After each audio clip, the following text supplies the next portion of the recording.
ahead, Dr. Hayes. Sure. Yeah. Thanks for getting this going. And Edmund, thanks for coming in and having a listen.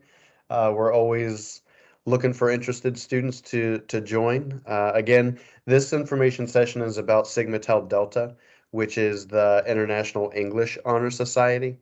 The nice thing about the English Honor Society is you don't have to be an English major in order to be a member of Sigma Tau Delta.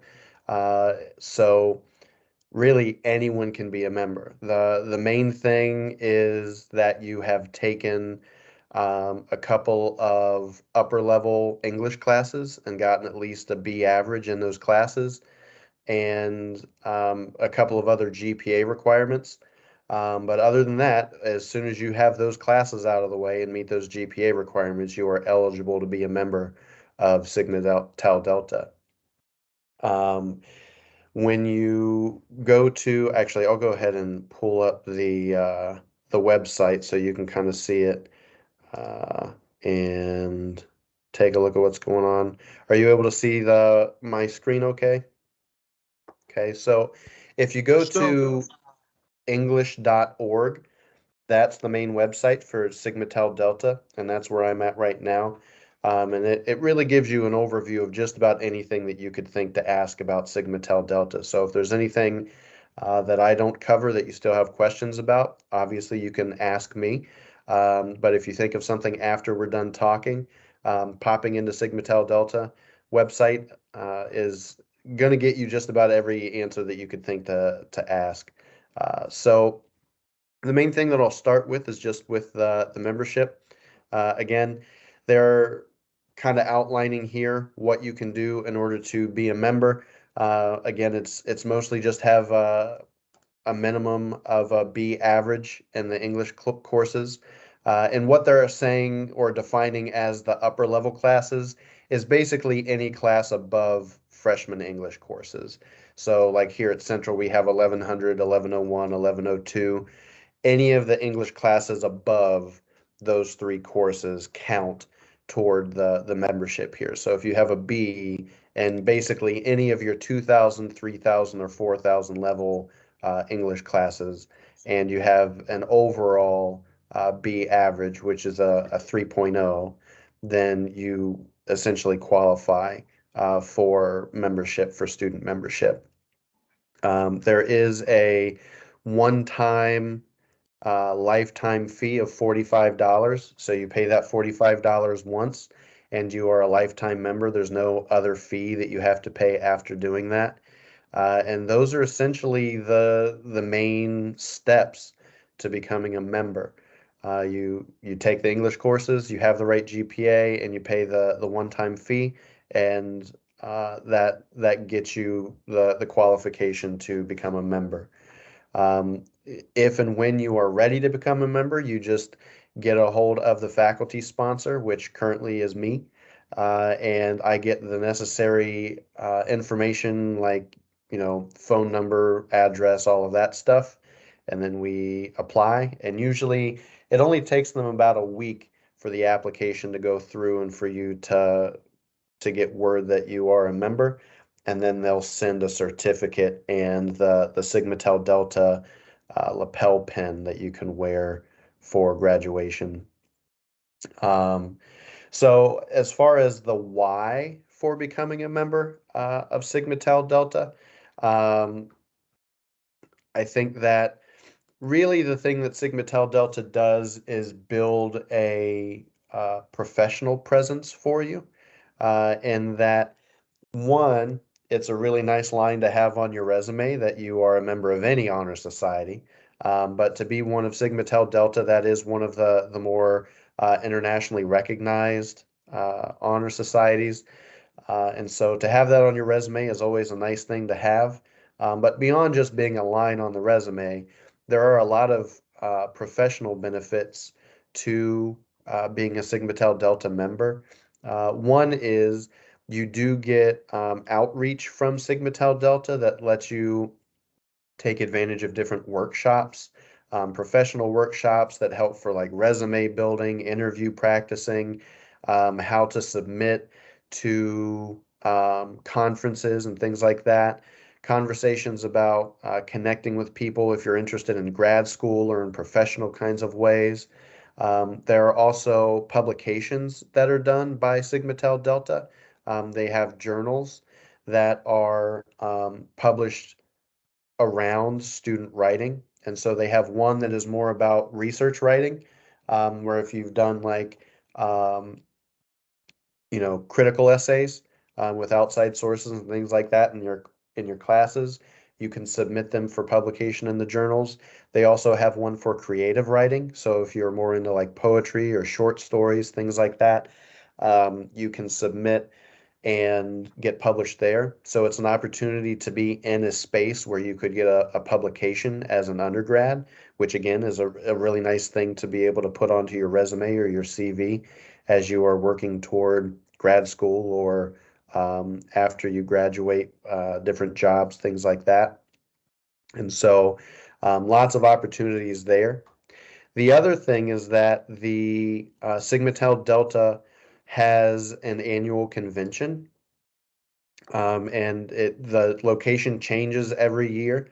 One year I went, it was in Louisville. One year I went, it was in St. Louis. This year, it's in Denver, Colorado. So it moves around all over the place. And so that can be, if you've never gone to a conference or a convention before, or never really gotten out of your hometown or outside of CSU, whatever it might be, it can be a really cool opportunity to have an excuse to go somewhere new and interact with like-minded students and professionals and kind of see what that experience is like.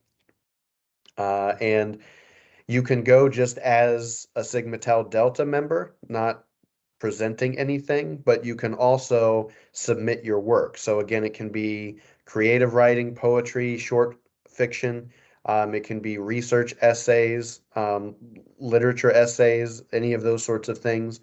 Essentially, you submit those in the by the end of October, and then for the next couple of weeks, they review them, and if you get accepted, then you get accepted to present at the convention. And so it's set up just like a professional conference would be for your instructors, your professors, and others where you get to go, you're put into a panel, you get to present your work, you get to hear others presenting their work. So again, it's just a really nice opportunity to kind of build your professional network, your academic network, and get the experience of doing those sort of professional and academic things that you don't normally get to do in the classroom. So a lot of really cool opportunities that way between publication, going to the convention, and those sorts of things. So again, that convention happens every year, and you can do it as an undergrad, you can go as a grad student, and so you get multiple opportunities to try and submit. You get, the experience of what submission looks like if you've never done it before, how to prepare for it, those sorts of things. How to prepare for an acceptance and going to a convention and presenting at a convention, all sorts of cool things there. Outside of the sort of larger scale things that Sigma Tau Delta does, we do similar kinds of professional building as a group, as a Sigma Tau Delta group on campus, our chapter. Admittedly, we were a little bit smaller at the moment because COVID kind of separated us until a few of our main members graduated, but we're in that rebuilding spot. But before COVID, we had done a book drive to donate books to the local community. We did monthly book clubs where we would, as a group, pick a book that we just wanted to read together and kind of read it and talk about it. A lot of times we would pick movies that were associated or pick books that were associated with movies that had remakes or adaptations that were films that we'd talk about reading the book and then watching the movie and just kind of making a laid back sort of experience there. And then the other things that we did were really centered around preparing you for graduation, preparing you for job market sorts of things. So we did resume workshops, we do mock interviews, things like that. When it comes time to submit your work for convention, if you're interested in submitting to the convention, we did writing workshops and revision workshops to kind of talk about the skills necessary and the things that you want to do to improve your odds for getting accepted when you are trying to submit to a conference or a convention, something like that. So, a lot of professional skill building. But also, like I said, we would do monthly and sometimes twice a month meetings where we would just meet and kind of talk and, get snacks, talk about a book for a little bit, watch a movie for a little bit, and just sort of hang out and enjoy the time together, build some camaraderie with fellow students. You know, we had quite a few non-English majors, so it was an opportunity to sort of reach out beyond your major and meet and talk with people that were not necessarily in the same major or same discipline as you may be. So some good opportunities there as well. Um, so those are the main things as far as Central State's Sigma Tau Delta chapter goes. Do you have any questions or anything like that that I can kind of clarify or help you work toward? Okay, so thank you so much for the presentation. That was fine. So what I wanted to ask was, it is possible that freshman students join the Simita Delta, organization. It is possible that a freshman student can join. So I guess technically it's possible if you get through your first year comp classes really quickly and then immediately take two upper level English classes, because it's really those two upper level English classes that are the key point. So if in your freshman year you find a way to take two two or 3,000 level English classes and get B's in both of them, and you've Okay. maintained a 3.0 across the board otherwise, then I would say it's possible. It doesn't happen very frequently, just given the way advisors typically set freshman schedules. But one of the things that we try to do, because we're aware that there's a little bit of that delay where normally the students are in their sophomore or junior year before they qualify, is we sort of have an English club that overlaps with Sigma Tau Delta, where students who are not yet eligible to be official members of Sigma Tau Delta can come and be members of the group and kind of talk and get the experience, and meet people and get the practice and get the book club and all of those sorts of things.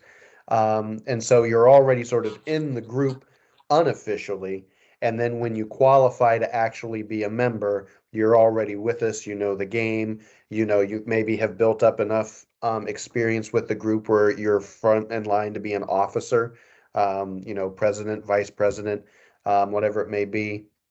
And so you can sort of be an unofficial member of Sigma Tau Delta at any point, but you have to cross those thresholds of the classes and the GPAs in order to officially become a member.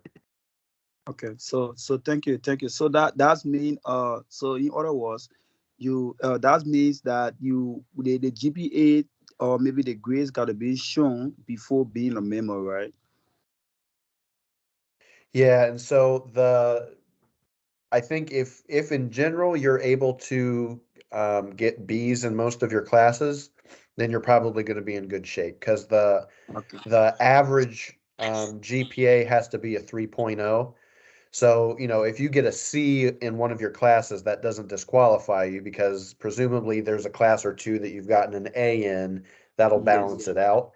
And so, as long as your overall GPA is a 3, and as long as you've gotten at least a B in those two English courses, then you would qualify. Okay. Thank you. Sure. Thank you. Yeah. Thank you.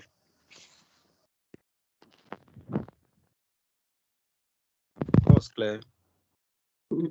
Any other questions? Yeah. Uh, As it relates to the conference, like Mhm. the events, yeah, the conference and that of the event that you talk about. So you have to be a member before attending the event, right? Yeah, yeah. So you do have to be a member and have paid the membership fee in order to qualify to be able to submit for the conference. The conference. Okay. Yeah. Yes. So And so that's really where the being an official member gets you a bigger benefit, where you can sort of practice and be a part of the group, but you can't get those benefits until you're an official member of the group. yes, yes. So so CSU Central State have the group that has to do with the practice. So the chapters of Central State chapter have a group that we can work along with in order to be a official member. Yeah, and so we just sort of designate it as English Club. So that people can have, something that they say they're officially a part of. And so it's officially our English club. But the English club and Sigma Tau Delta are essentially the same group.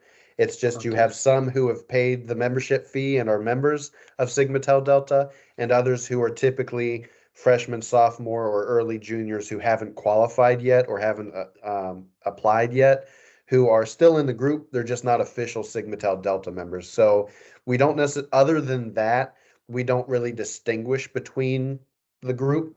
Everybody is invited to come to all of the sessions, all of the meetings.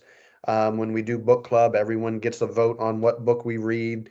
If we do any volunteer stuff, everybody gets a vote on what we're going to do and how we're going to do it.